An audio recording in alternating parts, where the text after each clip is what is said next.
सी बात है कि जब आप पॉजिटिव माहौल में और अचानक बाजार यू टर्न लेता है, आप एक्सपायरी के हफ्ते में हो, तो फिर आप बैक फुट पर वो है जो ट्रेंड के साथ पहले खड़े थे और ट्रेंड अचानक बदले और ट्रेंड 21,821 से तेजी का जो बना करीबन 23,110 तक का जो 1,300 पॉइंट की वन साइडेड तेजी बनी है हमारे बाजार में, उसमें आमतौर पर लोग 23,000 के आसपास लॉन्ग पोजीशंस पर थे। और जो ही अमेरिका की वजह से या अपने एग्जिट पोल या चुनाव के नतीजों के डर की वजह से आईएफआईएस का हाथ रोकने से जो भी आप कारण समझ ले, जो यू टर्न लिया तो मामला लॉन्ग साइड पर ज़्यादा फंसा, तेजी लॉन्ग।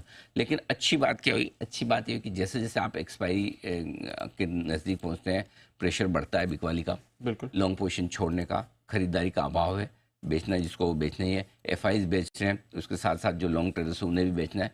लेकिन सबसे बड़ी चीज़ है जो कट ऑफ है आपकी, वो एक्सपायरी है। कई बार कहते हैं ना कि एक्सपायरी की इम्पोर्टेंस और अहमियत ऐसे दिन पता चलती है जब आप किसी बड़ी इवेंट में जा रहे हो और उस बड़ी इवेंट के जस्ट पहले आपकी एक्सपायरी हो। अब बड़ी इवेंट क्या है? आज हम जून सीरीज की शुरुआत कर रहे हैं, कल एग्जिट पोल के अनुमान आएंगे।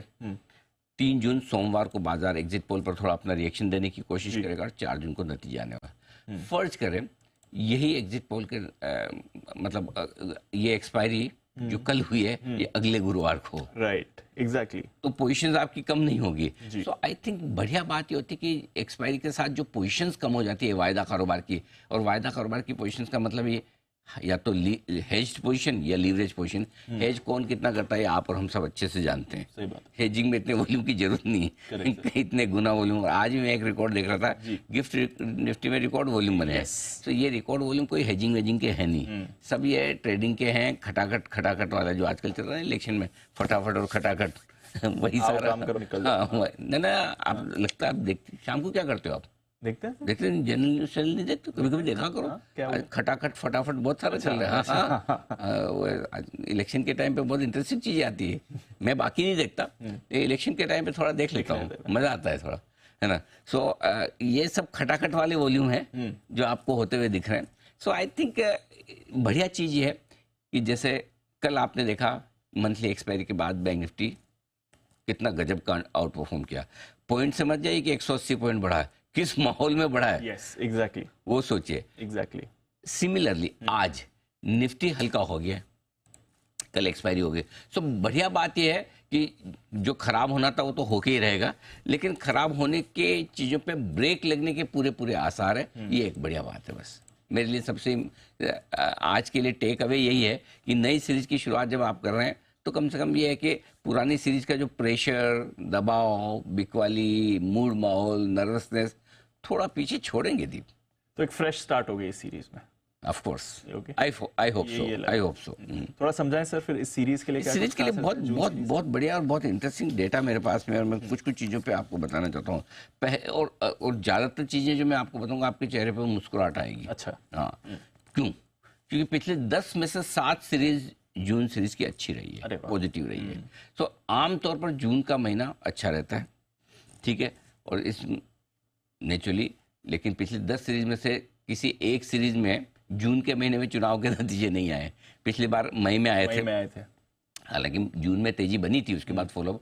सो इस बार नो डाउट पास्ट डेटा इसलिए 100% रिलेवेंट नहीं है, क्योंकि इस बार चुनाव के नतीजे मेक और ब्रेक है। चुनाव के नतीजे आए तो सीरीज छप्पर फाड़ हो जाएगी, कमजोर आए। सबसे बढ़िया सीरीज जून 2020 की थी, उस समय अनलॉकिंग हो रही थी कोविड के बाद, तो वो भागे थे बाजार, वो एक बार छोड़ दे तो बाकी on an average June series बाजार के लिए वैसे बेहतर है। लेकिन इस बार फिर से आप एक्स्ट्राऑर्डिनरी इवेंट है, तो इसलिए पास डेटा को 100% यूज न करें। ये मैं आपका मूड ठीक करने के लिए कह रहा हूँ।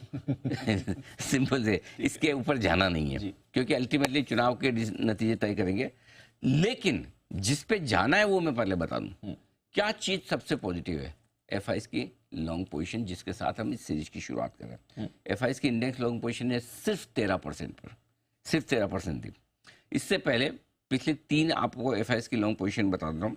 अच्छा, उससे पहले एक चीज, एफआईएस की नेट लॉन्ग पोजीशन 7% है, यानी कि 7% पोजीशन तेजी के साथ जा रहे हैं और 45% नेट शॉर्ट है। मतलब एफआईएस शॉर्ट ही करके बैठे हैं इंडेक्स को अभी भी जून सीरीज के लिए।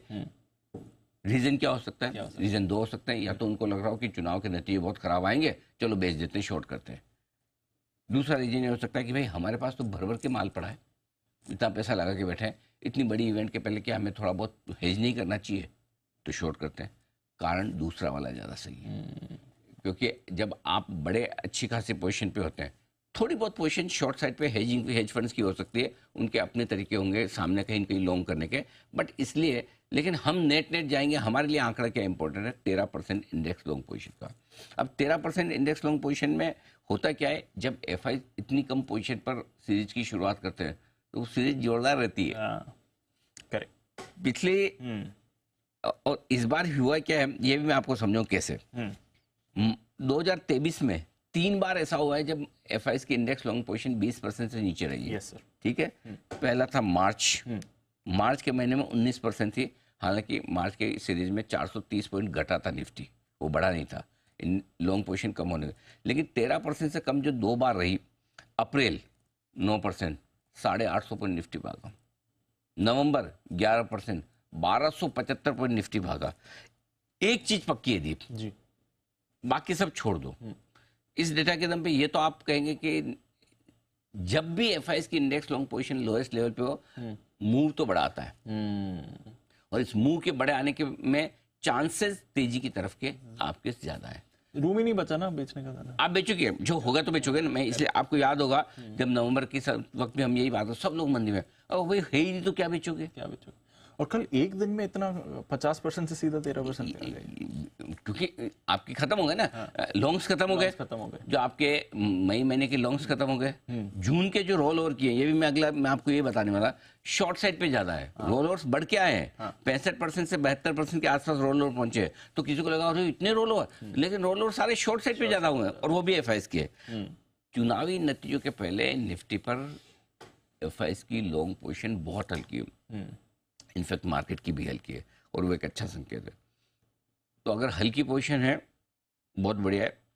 ऐसे में जो आखिरी लाइन है वो हमारे काम की है। बताइए, अगर चुनावी नतीजे थोड़े भी अच्छे आए, इनफैक्ट उम्मीद के मुताबिक भी आ गए, तो अभी निफ्टी शॉर्ट कवरिंग ट्रिगर करेगा। अच्छा।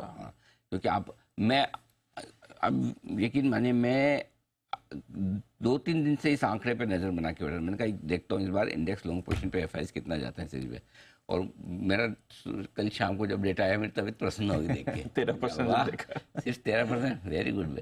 कितना बेचोगे? राइट भाई अल्टीमेटली अपने बढ़े नहीं बढ़े, गट कितना सकते हैं, करेक्ट, खराब कितना हो सकता है, वो तो पता होना चाहिए। तो सबसे बड़ा कंफर्ट आज जून की सीरीज की शुरुआत करने में मुझे है, वो एफआई की इंडेक्स लॉन्ग पोजीशन 13%, और ये हमारे बहुत काम की है। ये काम की चीज है। ठीक है।